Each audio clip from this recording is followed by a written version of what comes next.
Welcome back to the Wayland Europe Superprix. We're only just managing to keep up with the action here. It's the iArmy Cadet E-Plate up next. Arvid Lindblad and Oliver Denny on the front row of the grid from Jamie Mead and Max Hall. Sam Shaw and Harley Keeble, Lorenzo Cordal and Harry Yardley-Rose from Max Speed and Reggie Dewey making up the top 10. Plenty of drivers just outside the top 10 wanting to fight their way through as well. Keep an eye in particular on the tail end of the field. Chance Bennett, Will McIntyre, Liam Smith towards the tail end as well. Through they come in the first corner, and already a great start to proceedings for Arvid Lindblad. He holds on to the lead through the first couple of corners. Is everybody going to get through cleanly? Yes, they do this time. Nice to see Vijay Ramlal in the field as well, Jake. That's Arvid Lindblad, the race leader, up to Stratford hairpin. We're closing up into the hairpin. They're all going to get through there safely. A few little bits of contact, but no damage done. 97 Jamie Mead started P3, now running in second. So they make their way through the Bruno Ferrari chicane for the first couple of times. That's Aidan Hassan who's making his way through the Bruno Ferrari chicane, making a couple of overtaking moves on that first lap. Good to see him make up a couple of places. For fourth position, we might well see the 67 pull through. Yes, Reggie Dewey started P10. He's now up in fourth position. What an amazing run for Reggie Dewey, having an absolutely cracking time of it. Reggie Dewey's only thinking about one thing this weekend, Jake, and that is having the E-Plate on his kart the next time he races in this class. He's thinking about nothing else. He hasn't had the best heats in the qualifying, but he's up in the fourth place now. He's right there. Again, great overall view of the action from the drone to come down runway into the Bruno chicane, the right-hander. Well, you're always going to see more choice overtaking moves in this kind of race compared to anybody else, as the 13 Harley Keeble makes a move into the Bruno Ferrari chicane. Just as I say that, he makes the point. You're always going to see a daring do overtaking manoeuvre in this kind of races. Up the inside, a nice move there from Oliver Denny.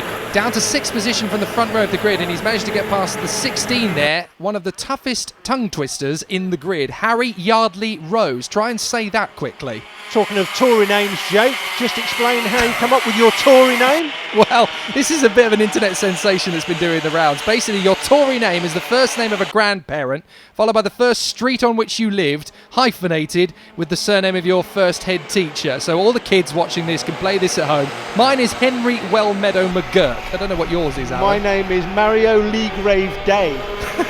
Makes me sound like a debt collector. Yeah, that doesn't sound like a Tory at all. What do you want about? Anyway, through to the far side of the circuit once again, and it's still the same order up front. Arvid Lindblad holding on in front of the 97 Jamie Mead, but Jamie looks as though he's getting hungry for the manoeuvre here. If he's sensible, he'll sit tight in second place, allow the racing laps to count down, and just kind of see what happens, because he's in the best position, really, second place, on the tail of Arvid Lindblad to hold on to a chance of victory. But Reggie Dewey now, Alan, in third position. That boy is charging.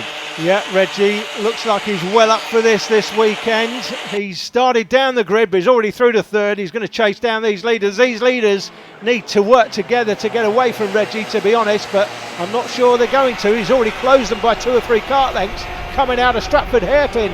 Well, what's the lowest grid position an E-Plate winner has ever won the final from? I'm not entirely sure. Would 10th position be there or thereabouts? It's a long way back to take the victory from. We only started last year, the E-Plate, didn't it? This is only year 2, and I can't remember back far, Jake. My memory only stretches about 14 minutes these days. Well, up the inside, that's a choice move from Lorenzo Cordal. He gets up the inside of Jack Salmon and takes the place into Wilkins. Not an easy manoeuvre to pull off. And actually, the man in fourth position looks pretty hungry too. Sam Shaw, the 14, right on the back of Dewey, followed by Oliver Denny, who's back in a fifth position, having got past Yardley-Rose. So down the straight and into the hairpin once again. This is going to be very interesting to see if Dewey and Shaw can close up to the back of Lindblad and Mead, battling away together. Lots of different teams and chassis involved in this one, of course, as they all battle for position. Good to see, though, that the 20, Lorenzo Cordal, has actually got past Harry Yardley-Rose as well there. Good battle for sixth position behind the leading 5. But look, the gap has tightened up. I think Dewey has been signalling to the 14 of Shaw, come on, let's work together here. Let's close up on the leaders, and they've done so. Yeah, Sam Shaw certainly will know of Reggie Dewey, will know that Reggie's quick, and he will be using Reggie to get himself towards the leaders, and both of them closing in on the lead pair. This is going to be potentially a 6 or 7 kart train very quickly. Harley Keeble up to 8th position in front of Max Hall as well, as they battle away for the lower end of the top 10. Although if this keeps on scrapping away, Keeble and Hall might well get themselves up into another position. Is up to 10th position. Bit of a squabble going on there down to the hairpin. We'll try and look back at that in a moment, but this battle for the lead is starting to get racy again. Lindblad in front of Jamie Mead with Dewey, Shaw and the 43 in touch there too, Oliver Denny. There was a yellow flag very briefly. Looks as though somebody might have parked the kart on the way into Hanger Corner, but it's green again now. So on to the next lap they go, and let's try and talk you round a lap of the Shenington circuit. They fly into the first corner, Park Bend. A lot of speed carried through there. It catches you out if you're not prepared for it. It's up the inside. Keeble is defending that 8th position because he's got a real challenge on him now from the 93 of Max Hall as they go through Cafe Corner, down the straight, into the hairpin once again. And it's looking good for Lindblad in front of Jamie Mead. They go out of the hairpin, up the runway straight once again, and up towards one of the toughest chicanes in British karting, the Bruno Ferrari chicane. Right, left, right. You have to blip the throttle through rather than brake, because if you hit the brakes at the wrong moment at the apex, the kart will swap ends. Then it's down the Hanger straight, through Hanger Corner, one of the toughest turns in karting, up towards Wilkins, and these four are tightening up once again. A good exit from Wilkins brings you back onto the park straight, and that is a lap of Shenington. Just 2 minutes on the clock as they go over the line, so the lap times just under a minute, so we've probably got 2 to get back to the line, and then maybe an extra 2, so I reckon around about 4 laps remaining potentially. So we're on board the drone again with 1:45 on the clock. The 2 leaders down to Stratford hairpin. Reggie Dewey getting that much closer. Reggie's going for it as soon as he gets there. He's not sitting around. He's going to be right on the back of Jamie Mead, and as soon as he gets on the back of Mead, he'll try and go up the inside the first opportunity he gets. He knows the time he's counting down. He's not got much time remaining. He's still got a bit of a gap to make up. Well, you might have seen in the background Max Hall going toe-to-toe with Harley Keeble. He managed to get through as well, so Max Hall now up into 8th position. Good work there, and there he is, defending from Harley Keeble. Alfie Baxter-Davies now to 10th position. Next is AJ Arnold, then the man with the coolest name in motor racing, Max Speed, is there in 12th position, just in front of Sam Freeman. Yeah, Scott Speed is a bit like Max Speed, Jake. Scott Speed out of Formula 1, but not quite as good. That's a very good point. Yeah, Scott Speed used to run with the Toro Rosso team in the mid-2000s, and now I think he's trying to knock on the door of Formula E, but Max Speed has already got brownie points on him for having a better name. So through to the Bruno Ferrari chicane. This is the tussle for the lead. Sam Shaw at the back of this queue in 4th position, started just 1 place further back from that, as that epic 8th place tussle works its way through. We're counting down the seconds. There'll be 2 laps to go at the end of this one. Up the inside, Reggie Dewey's going for it into second, and Sam Shaw's gone with him. I told you he'd go for it as soon as he got there, and he did. He's not Reggie Dewey for nothing.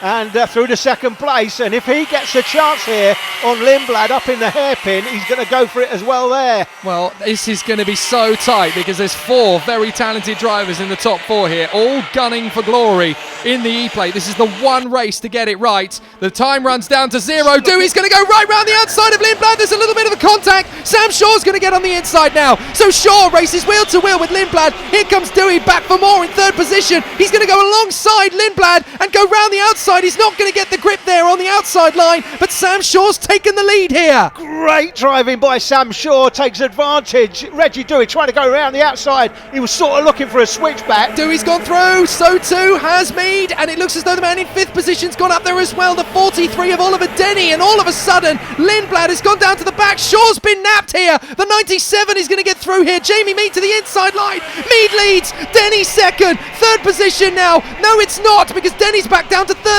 because there goes Lindblad once again. Dewey's still in the mix. This is absolutely amazing. Brilliant race action into the last lap for Army Cadet. We had a great finish to the Honda Cadet race. This is even better as they come into Stratford hairpin. Look at Dewey! Look at Dewey! They bang wheels! Dewey bangs wheels with Lindblad as he goes up the inside of Shaw. 2 arms in the air. What are you doing as Shaw goes through into 3rd position? This is going to allow Jamie Mead to take the victory, running away with it. Lorenzo Cordal's joined the battle in 6th position. He's right in there as well. He could get a very tasty finish to this one. Lindblad's going to have one final chance. Dewey's up the inside of Sam Shaw. Lots of curve, and he bounces across. There goes the 20 of Lorenzo Cordal. He goes through. So too does Denny. Across the line, though, it's Jamie Mead. Jamie Mead is the E-Plate winner. What a race from the 97. He hung on to everything and gets the victory. Jamie Mead victorious in front of Arvid Lindblad and Reggie Dewey. Lorenzo Cordell pops up in 4th place. Great run from him ahead of Sam Shaw and Oliver Denny. Jamie Mead, what a hero. Let's have a look at some of the last lap action. Reggie Dewey up the inside of Lindblad, bit of contact there. That's what gave Jamie Mead the win in my opinion. Shaw looking to take advantage down the inside, got back into 3rd. Then Reggie looks up the inside, coming into the final turn. A little contact between them as Shaw squeezes the space.